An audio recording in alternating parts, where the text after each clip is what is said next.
Time for another episode of the Nerdy Virgin podcast, which for a long time I called this the Josh Cast. And what I like about the Nerdy Virgin podcast is that name. What I like about that is that it reminds me that if I ever try to even think about getting on a high horse, I should get right back off. I should not do that.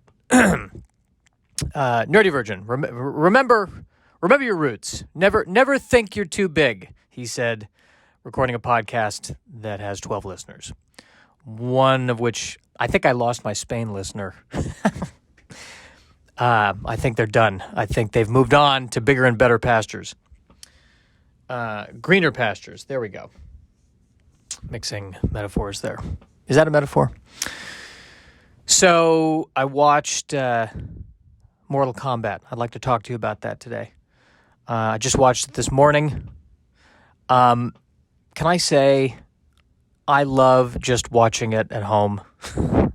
The day and date release thing where it's in theaters and it's on my iPad.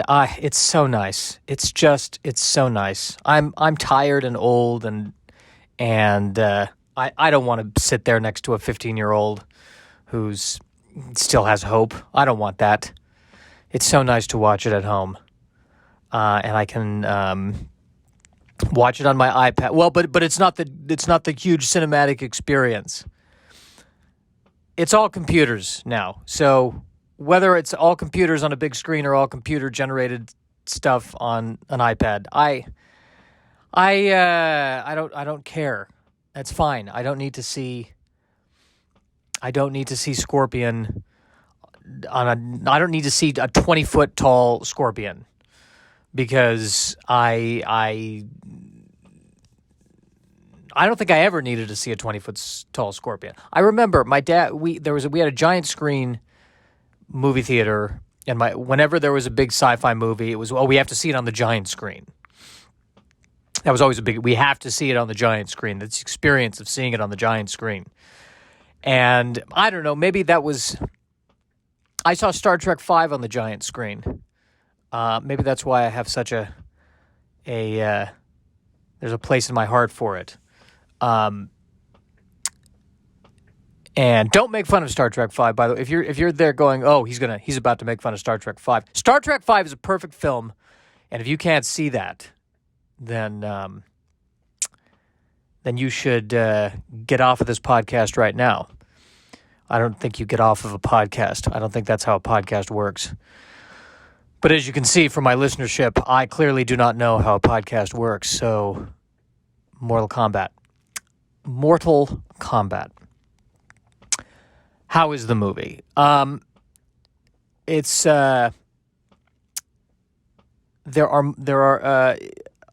left with a very mixed feelings about it, is what I'll say. And I think it's because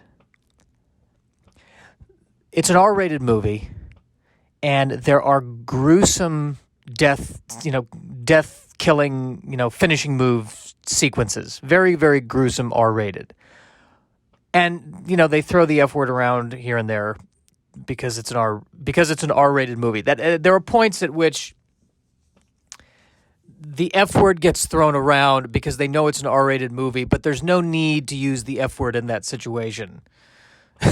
Like, oh, this, I'd like to order something. What's your special today? Well, we got the effing steak and the surf and turf with a side of effing hollandaise. You have a hollandaise on your surf and turf? Yeah, you got an effing problem with that? No, I suppose not. Hey, I think I want to get the. I need to buy a basic cable package. What are you offering? Well, we've got the effing basic package, and then the mother effing deluxe package that includes sports. They're just throwing the F word around. Every character gets to say the F word. They can figure it out. At one point, I think there's a baby in feudal Japan that's going, F this, all right?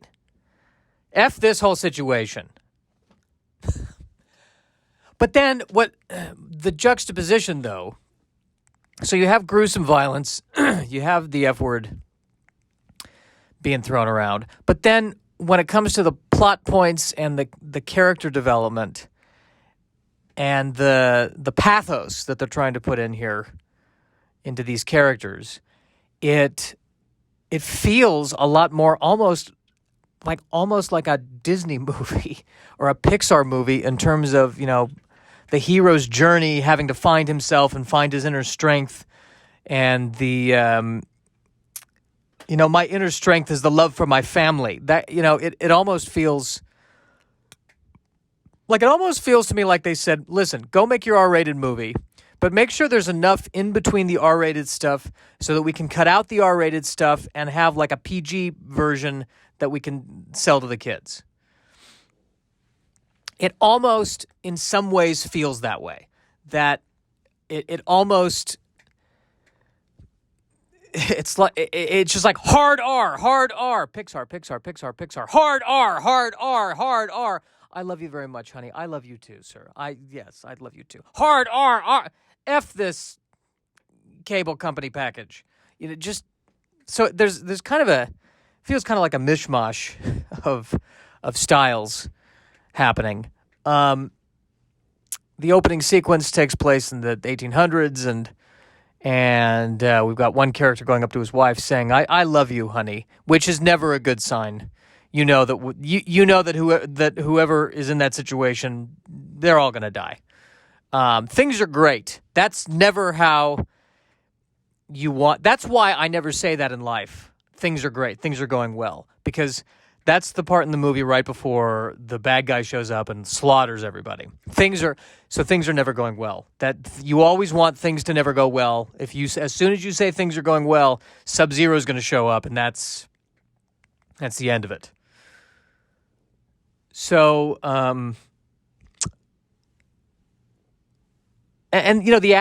the acting in these movies has gotten a lot better than I think.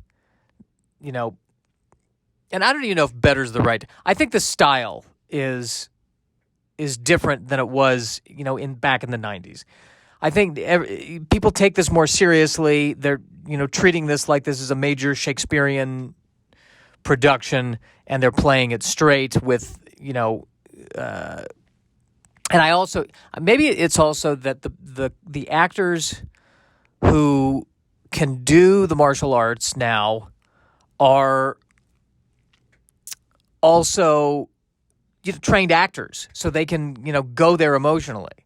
Whereas I don't know, in the past, if sometimes they were martial arts people who weren't really actors, and they're having to kind of pick up the acting on the go, or what exactly. But they but the quality of acting was I wanted to be able to make fun of the quality of acting, but actually no one did a bad job in it. No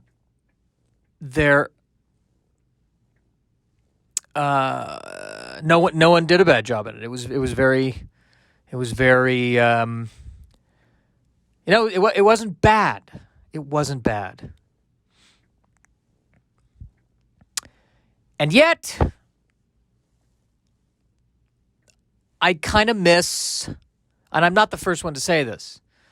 PJ Bayo was just saying this. I miss the camp of the original movie. Here's the thing about Sub-Zero and Scorpion. Their costumes in this movie were much more authentic, much more true to life, insofar as a Hellspawn, his costume can be true to life. But I miss the yellow and the blue, one color costume thing that Scorpion and Sub-Zero had in the original movie and in the original game. Just that, he wears, his thing is blue. Why? Because he's cold. And Scorpion, he's yellow. Why? Because he's hot. Because he's fire. He's the fire guy. Fire guy, yellow. Ice guy, blue. I miss the simplicity of that. I really do miss that. It's odd how there's an increase in quality that kind of the increase in quality begets a loss of innocence, if you will. If you will. I was also just reading a review on this on RogerEbert.com. Unofficial plug for Roger. They should be paying me to advertise RogerEbert.com to my legion of one guy in Spain listening to this podcast, or woman in Spain, or maybe there's no gender identity at all. That's fine. That's fair.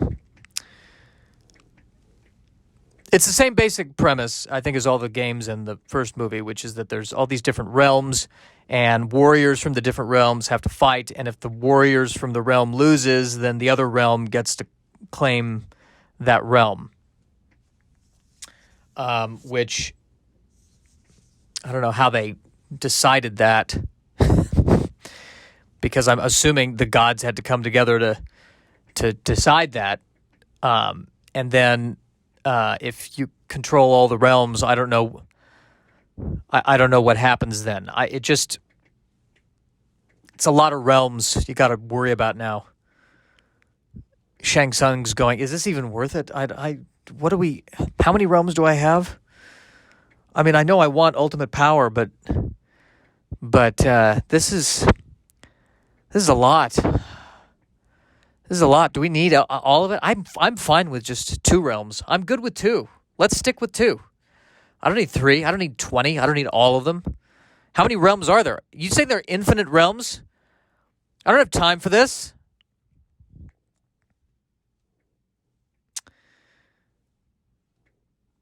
And they all have powers.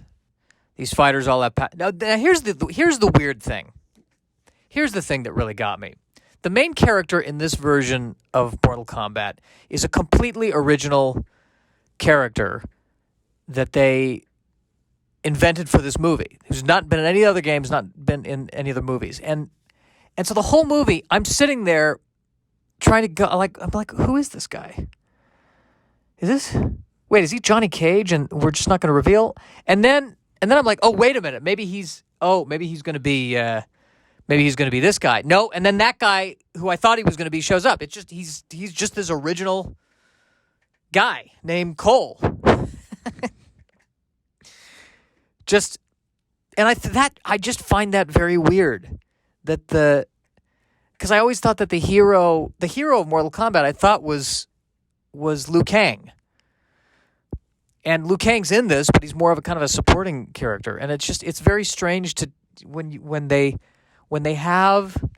it's very strange when they have an existing, you already have an existing story, even if it's a video game. I mean, there is still a story that's crafted around it that they then adapt. It's very odd to just throw a main character in there who's never been in anything else. It's like, oh, they're doing another Star Trek. Yeah, they're doing a reboot. And Spock's there, and McCoy, and Uhura, but the captain. What's the captain? Mankiewicz. Where's Captain Kirk? He's around. Captain what? Captain Trevor Mankiewicz. He's the new captain of the Enterprise. But all the other cast members are the same. That's right. Yeah, there's Mankiewicz, Spock, McCoy, Scotty, Uhura, Chekhov, Sulu, and Mankiewicz is the captain. Right. Do they ever explain where Kirk is? Yeah, he's mentioned. But there's never been a Mankiewicz. Why is there a Mankiewicz in charge of the Enterprise now? Where did this Mankiewicz come from? And this Mankiewicz, this doesn't even make sense. I mean, he's very Jewish. Not that there's anything wrong with that. A very, very Jewish captain. I mean, that's fine. It's nice. We've never seen that before. But just he's walking around the bridge, going, "What are those lights? Those 2 lights under the view screen. What do they do? Does anyone know, Spock? What is that? What do the lights do? It's very. Can you turn those lights off, please? What do they? What do the lights do? They're letting us know that the view screen is operational. Well, I know it's operational. The screen is on. I don't need lights. What is this? What is this, Knight Rider? Can you get those lights off? Those lights are bothering me. The lights are bothering me. And there's carpet. I don't like the color of the carpet. I'm not comfortable. I'm not comfortable in this. I'm really not comfortable here right now. I'm not. And why and I'm not wearing this outfit. I'm not doing this. I'm wearing a jacket. It's too cold in here. I'm not wearing pajamas. I refuse to do this. I'm Captain Menkowitz. I run the ship differently than whoever else, whatever the last guy was. You mean Captain Kirk? Don't say his name in my presence, all right? Never mention Kirk in Menkowitz's presence.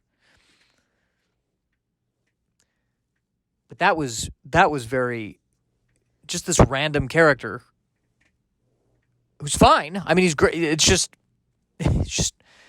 we're gonna remake Star Wars. We got Han Solo, we got Princess Leia. We're gonna get rid of the Luke Skywalker. We're gonna get rid of that because that wasn't working. That's not compelling enough. We're gonna have a new character. His name is Tim Johnson. He's a Jedi. Tim Johnson, the Jedi. And no, we like the direction that he's got a wife and daughter, and he's doing this to protect his family. I think people will really get on board with Tim Johnson, Jedi Knight.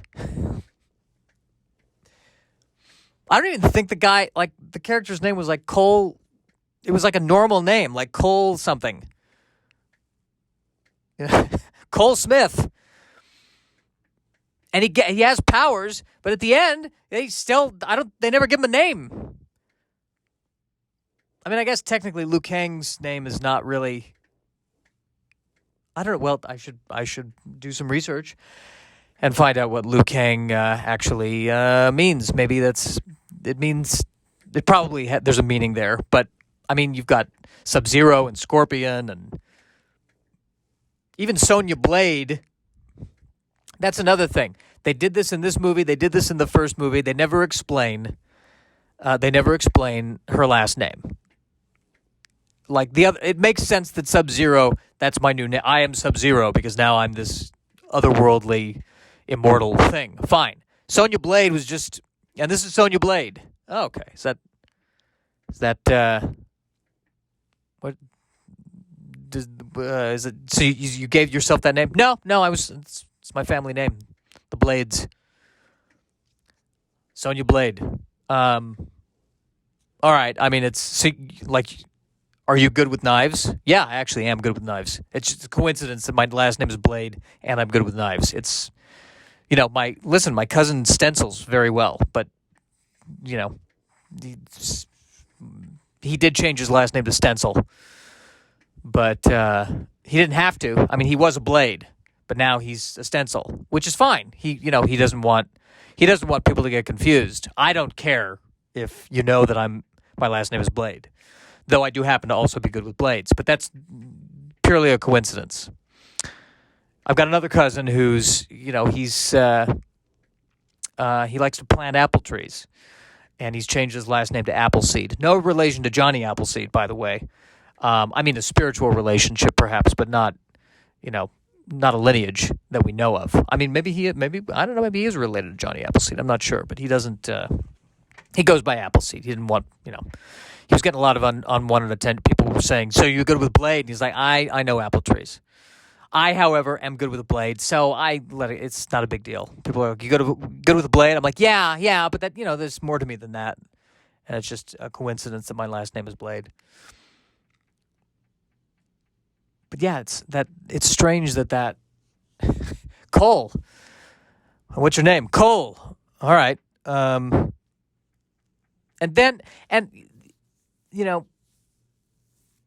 Yeah. This is going to contain spoilers, by the way. I may have already spoiled something. What I'm going to talk about now may spoil the movie. So if you're person from Spain, if you're still listening to this and you really want to see Mortal Kombat, then spoilers. The last moment in the scene, or the last moment in the movie, they're like, "Oh, we gotta go find more warriors." So this is after they've won the battle, but not the war. They gotta go find more warriors. And the last, the guy that they're looking for, they, pan up to a movie poster, and it's Johnny Cage. And I'm sitting here thinking, that's the most interesting character, or way more interesting than this guy you created, Tim Johnson. This is Sonya Blade and Liu Kang and Kung Lao and Kano and Jax, and this is Tim Johnson. I mean, it's funny because the guy who played the main character in Mortal Kombat had a small role in Deadpool 2. He was one of the X-Force people that they recruit who, dies 5 minutes later. But the joke in that movie was one of the people they recruited for X-Force was this regular guy like Tim Johnson or whatever. And the guy in this movie, that feels like they literally did that. This guy, Tim Johnson, who's now the head of Mortal Kombat. That was weird. That was weird to me. There's a moment where Scorpion, who's only speaking in Japanese, is talking to Cole, a.k.a. Tim Johnson, and is speaking in Japanese, saying, "You have avenged me. Thank you." And then he disappears in flames. His spirit is freed. And I really wanted Cole to say, I have no idea. I have no idea what he said. Does anyone... Honey, do you speak Japanese? I have no idea what he just said.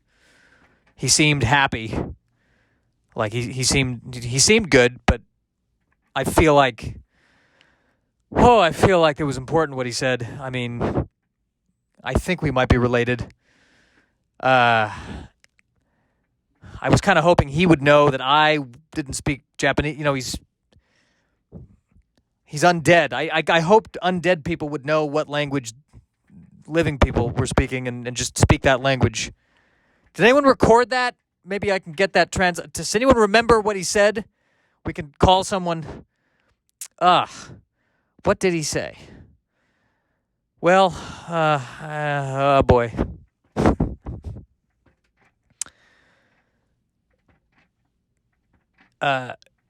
There's a moment in the movie where they have to explain. There's always, in every Mortal Kombat movie, there's a moment where one character has to explain to the main character what Mortal Kombat is. There's all these realms, and these fighters have to get together and they have to fight in Mortal Kombat. And if you fail to win Mortal Kombat, they will conquer everything on this planet. There's that dramatic explanation. And that's always a tough one to navigate. Christopher Lambert, I know people give, he was Raiden in the 90s version. And by the way, and other people have mentioned this, I will mention this too, the characters of Asian lineage in this movie, they cast actual Asian people, and who all were great. They were fantastic. And the Raiden in this one was fantastic. Too. I did enjoy Christopher Lambert, though, if I may say. I liked what he did as Raiden. I thought he was fun. Is it weird that it was a Frenchman? Yeah.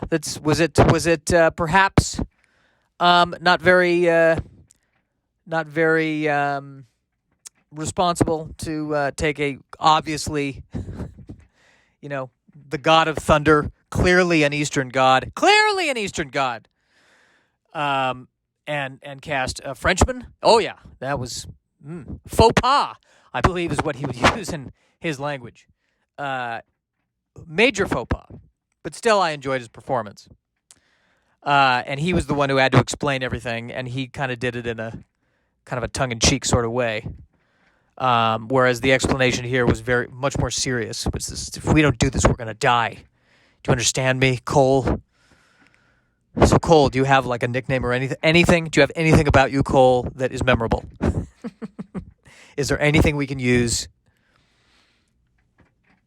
And the guy did a good job playing the role of Cole, but there was no role to play. He was literally player one. Even his power was kind of odd. He just grew armor, and he had these.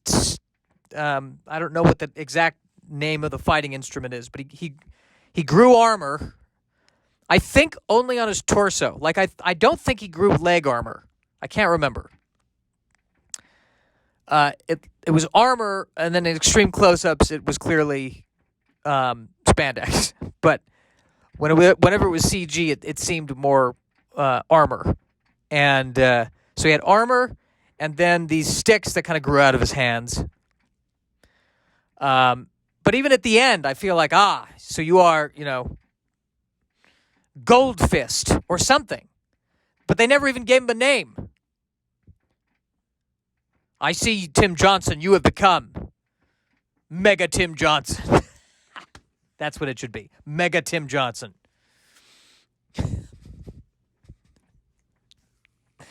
I don't understand. Why didn't they just have Liu Kang be the lead? Why? He's the lead. He's the lead. It's so weird to me. It is so weird. I don't understand. I do not understand. Did the fictional character of Liu Kang say, I don't want to do this?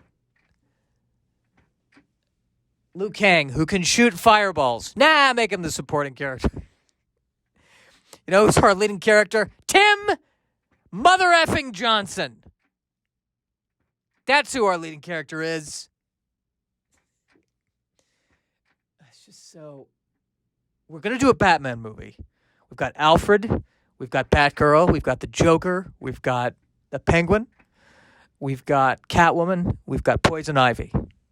But instead of Batman, we're going to get this guy named Albert. Just Albert. We never even learn his last name. Well, right, as his backstory, his last name will be, Johnson. Albert Johnson. And he is going to be the one who saves Gotham City. He's not going to dress up as a bat. He's going to have his own thing. He is going to have a one boot that's made of silver. Oh, so we're going to call him Silver Boot? Nope, Albert Johnson. But he discovers he's really good with this silver boot. That is it bulletproof? No. They can still injure him through the boot. It's a leather boot. It's a good looking boot. And he kicks people with it. But we're not calling him Silver Boot. Nope. Alan Johnson.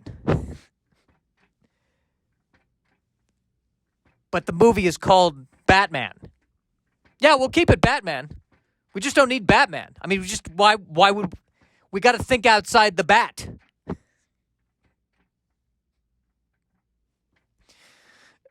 It's just so I can't wrap my head around it. We must fight in Mortal Kombat. Here is your leader, Ryu. Wait a minute, he's not even in our universe. Wait a minute. Actually, even that would have made more sense if they had gotten Ryu from Street Fighter or Guile from Street. Even that would have made slightly more sense than just Cole. Cole Schmenderman, he's our main guy. It's so, I can't get over it. The more I think about it. Where did this person come from? I'll make this movie on one condition. We're not gonna use any of the main characters that we would normally use for this, because we want to invent a new character. We want the freedom and the creativity to invent a character who his power is he can really protect his torso, and he's got sticks that he can always grow. He's got sticks, and he's got a well protected torso, and his name is Cole Johnson. Man, I don't know why I keep harping on this, but just the more I think about it, the more I can't. We want to remake Schindler's List, okay? We don't want the character of Schindler in it. It's been done. It's been done. Let's instead Let's use someone else. You know what? Don't even make him Jewish. Or even Jewish related. Schindler's List 2. List harder. I can't. I can't. I was reading that was the other thing too, by the way. The whole premise of the game is that you keep doing these these one-on-one battles with these bad guys, and you win a battle, and then you move on to the next level, and you move on to the next level. And the 90s Mortal Kombat, which I gotta say, I still think, I'm going to go ahead and call it. I still think that is the definitive Mortal Kombat movie thus far. I still think,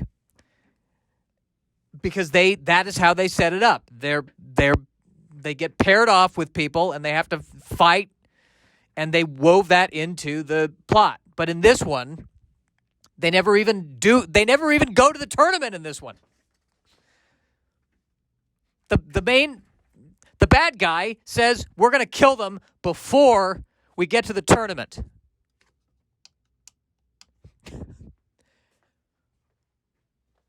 There's no tournament. There's just a bunch of fights that kind of get thrown up here and there. But there's no actual tournament. It's similar to it's the same kind of complaint I had to that movie Tomorrowland that came out, that Disney movie that was based on the ride or something. George Clooney was in it. The whole premise is they're trying to find Tomorrowland. Tomorrowland. We got to find Tomorrowland. We got to get to Tomorrowland. They don't get to Tomorrowland until the end of the movie. 90% of Tomorrowland took place in Todayland. I don't care about Todayland. That is every other movie. Get to Tomorrowland now. It's like making a Jurassic Park movie, but 4/5 of the movie is they're waiting at the airport to get to Jurassic Park because the plane's been delayed. We got to get to Jurassic Park. We got to figure out how to. Well, Southwest says they're delayed. All right, we'll fly Virgin Airlines, but they may not have a seat. Well, we got to figure something out. We got to get to Jurassic Park. 2 hours of that. There was no tournament.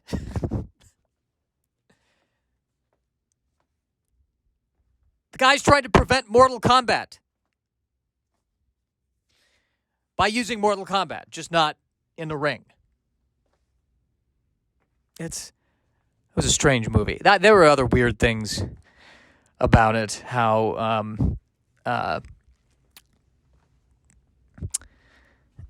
they would cut back and forth between Earth and Outworld, but very there was kind of no like where they cut in Outworld. There's a guy, the bad guy, Shang Tsung, is sitting on a throne, and the throne is just at the edge of this cliff, no roof. It's just, there's a throne just out there exposed, and he's just sitting there, and the other warriors are walking up and talking to him in this just exposed wasteland. He's supposed to be this powerful ruler. I mean, what happens when it rains?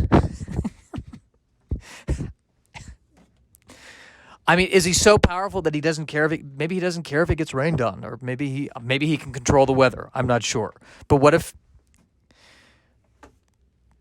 Lord Shang Tsung, there is a major snowstorm that's coming. You sure you don't want to?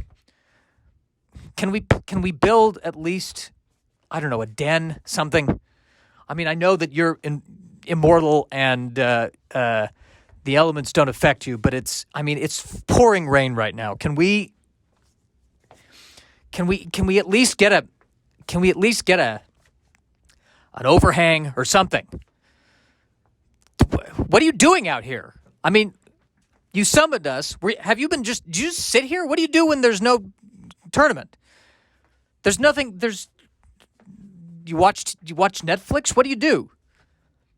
That's all that was there, was just the throne on this kind of I don't want to say pedestal, this throne on this dais that's suspended out over a cliff, and he's sitting on the throne.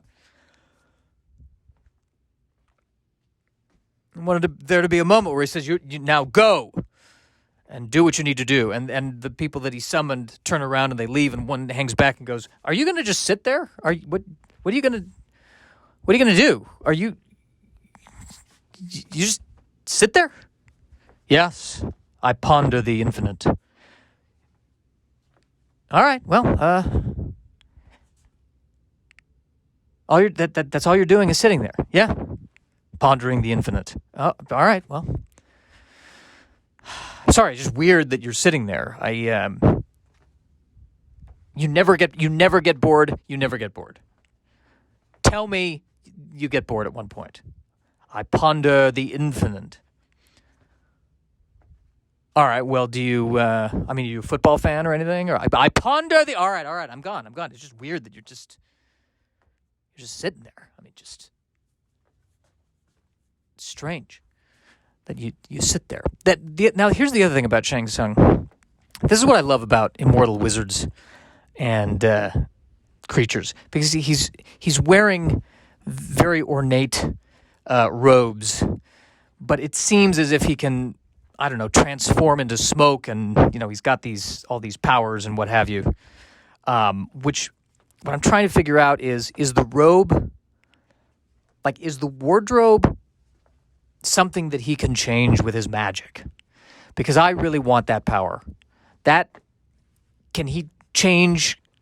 Are the clothes part of his essence, so he can always change his appearance? So, for instance, if he needs to go to an event of some kind, or maybe, maybe he needs to chill out and he wants to relax a little bit, and the robes can be a bit taxing. Then again, if the robes are a part of his own body, I guess it would be, he's basically naked. Is he naked? But he's just, we're seeing robes, but in reality, he's just sitting there naked on a chair literally exposed in the middle of what appears to be a hostile semi-arid desert. Just sitting there naked. Is he naked? Are you naked right now? I'm pondering the infinite. I think you're naked right now. And I know we're all naked, but I don't think there's actually clothes.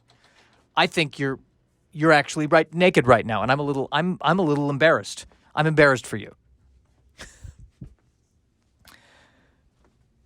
Yeah, the deeper I dig into this movie, the more, and that Kano is another character who is traditionally a bad guy, and spoiler alert, he turns out to be a bad guy in this one. But in the beginning, he's kind of on the side with the good guys, or the good guys are using him to get to the temple. You always need to get to the temple. And what's fascinating to me is that the guy who plays Kano is very funny. And I think does a terrific job, to the point that I think he was too good. And that when he turns and becomes a bad guy, it's like, no, I liked him. They made him almost too likable. On the one hand, it's a credit to him that he took, he really made something of that character. And, but he was, I miss him now. I like him. Maybe they'll bring him back. With luck, they'll bring him back. But I think the other reason why I like him is that he was they gave him a lot of the jokes, and the jokes were very commenting on what was going on. So in a way, he was kind of making fun of the movie as the movie was happening, which was kind of a brilliant move, because it's an absurd movie. And we all kind of know it, so they kind of put it all in him to call it out. All right, so I took a break, had a chat with a friend. Back now, I want to wrap up my thoughts on Mortal Kombat, which which I'm glad I took the journey. I'm glad I took the journey to watch a movie called Mortal Kombat that was actually not about Mortal Kombat. It was about before the Mortal Kombat. I still can't get over that. They were trying to kill everybody so they wouldn't have to do Mortal Kombat. So I guess that was the Mortal Kombat. But the whole point of Mortal Kombat, I don't feel like it's Mortal Kombat unless they're in the ring and there's somebody who says, round one, fight. And that never happened. There were rings, but there was one ring where everyone was just practicing, but it wasn't really the combat. And then even in the climax, they ended up in a ring, but it wasn't part of the, the official, this was an unsanctioned Mortal Kombat. And I feel like there's going to be some letters written to the board, the Mortal Kombat board, and they're like, "Wait, what do you mean they won? There were no referees. Is this even legal?" Ridiculous. Utterly ridiculous. I don't know how they're going to get away with this. Then the other thing they referenced at the end, Shang Tsung took all the corpses of the bad guys and he just said, "Oh, this isn't the end. You didn't kill them." I think what he said, death is just a portal to another dimension. All right, well, if there's no such thing as death, how can it be mortal? It should be called Immortal Kombat, and that's a whole different franchise. Unbelievable. Unbelievable. Then there's a character of Jax, which actually got... he was in the first Mortal Kombat movie as a smaller role, and in this movie, they did more with him. That was fun. He was fun. I like Jax. He's got the robotic arms. Very powerful. Had a nice little moment, nice little finishing move moment, and then his post-finishing move moment. That was funny. He was good. No, I liked him. I like Jax. Sonya Blade was great. Happens to be good with knives, but no, just coincidence that her last name is Blade. Oh, then there's Kung Lao, which I remember playing. I think that was the character I remember playing, who used his hat as a weapon, which he really came off good in this movie. I enjoyed watching everything they did with him, and the choreography was really fantastic. I mean, there was a lot of high quality things in this movie. Kung Lao, great character. He could have been the lead, but nope. We got to go with Tim Johnson. Got to go with Tim Johnson. Now I'm actually curious. I need to Google this. Why did they go with an unknown character? I'm gonna Google this. Maybe there's an answer. Now I'm terrified of Googling, because what if it's like, well, this movie is very personal to me, and I decided to model the main character after Tim Johnson, my best friend, who was killed tragically in Mortal Kombat. Not in Mortal Kombat, it was before the Mortal Kombat. He was killed in the pre-Mortal Kombat Mortal Kombat. All right, I'm Googling. Hang on, I'm setting this down and Googling. Why did they go with an unknown character in Mortal Kombat? Let's see what Google has to say. All right, here's an article. Den of Geek. How the Mortal Kombat movie's main character renews the franchise. I have to accept cookies for this to read this article.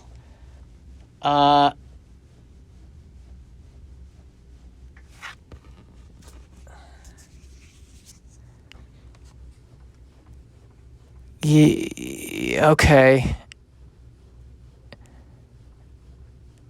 All right, so they wanted basically it sounds like they wanted to be the basically the audience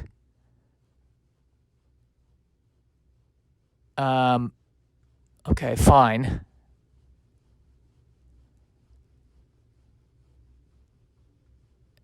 All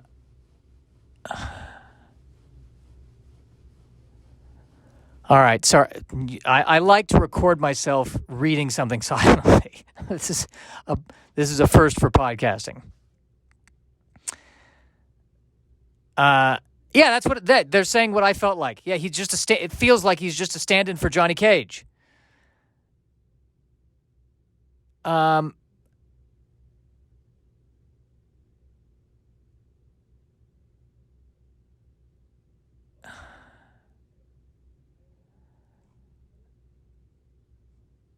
Yeah.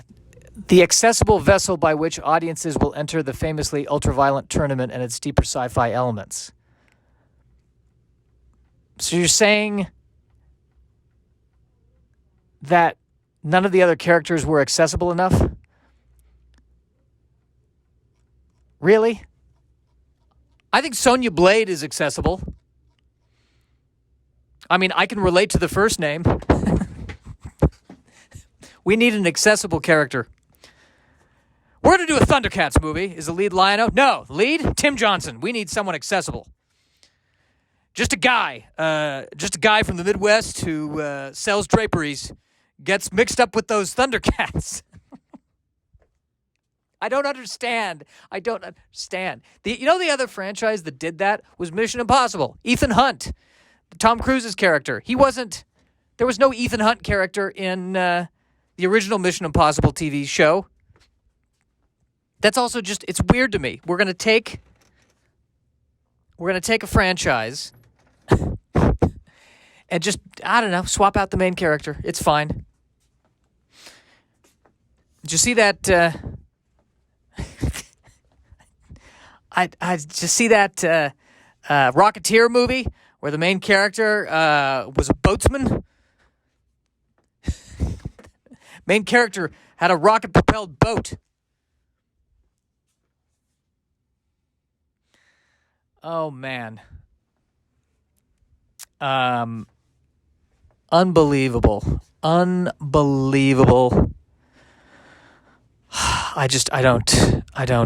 don't understand. I don't understand these things.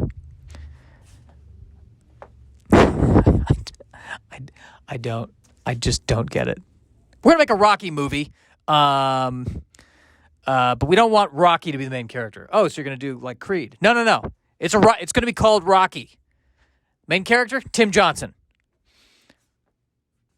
We're going to make a movie called Ordinary People. We want none of them to be ordinary. Main character, Sub-Zero. Sub-Zero and Scorpion have a complicated relationship with their mother, and they start seeing a therapist. Perfect. We want every character in Ordinary People to be from the Mortal Kombat canon. I can't let it go. Look at this. Look at me doing a 48-minute podcast. Wow. Look at me filling the time. If you're still listening to this, good on you, man. Good on you. I don't know why I'm Australian there, or trying to be Australian and failing to be Australian. All right, well, that was fun. I had a good time. Hopefully you'll have a good time. Hopefully this will be a nice meditation for all of us. And hopefully I didn't say anything that will get me in trouble. I don't think I did. Did I do anything in trouble? I've tried to be. I feel like I don't know anymore. If I said something that offended you, I'm sorry. I don't mean. I'm just trying to crack wise. That's all I'm doing. Just cracking wise here. Well, this has been a great podcast. I've been your podcast host, Tim Johnson. It's been a pleasure. Let's do this again.